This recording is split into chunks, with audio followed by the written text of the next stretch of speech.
Berlin. Top U.S. Marine Corps brass traveled to Berlin this week to dispel the notion that the service's newly developed CH-53K helicopter is too pricey and immature for the German military. Assistant Commandant General Glenn Walters told reporters at the Berlin Air Show that the heavy-lift helicopter holds strategic importance for the Marine Corps. He said the choppers the Marines want 200 would fulfill a key tenet in the U.S. government's national defense strategy of massing combat power on the front lines in the form of troops and vehicles. Germany is in the market to replace its fleet of aging CH-53K aircraft, seeking anywhere between 40 to 60 aircraft.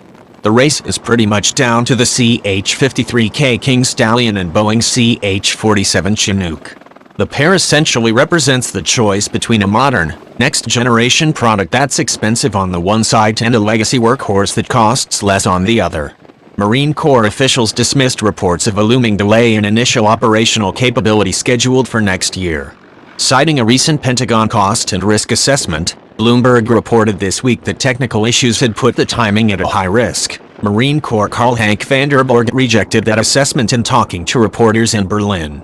"We're on target for meeting the 2019 ICO date," he said.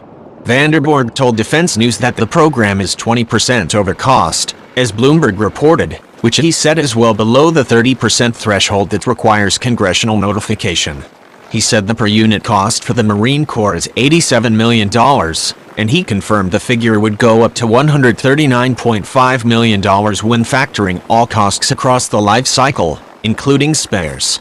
The Marine Corps appearance at the air show was set up as something of an assist for Lockheed Martin and its subsidiary Sikorsky, whose officials spoke immediately afterward.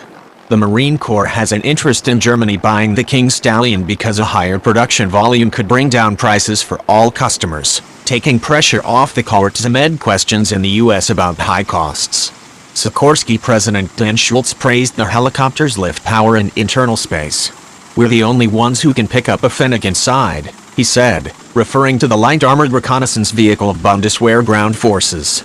The cost to purchase and maintain the Chinook is significantly lower than other platforms, company spokeswoman Marcia Costley wrote in a statement.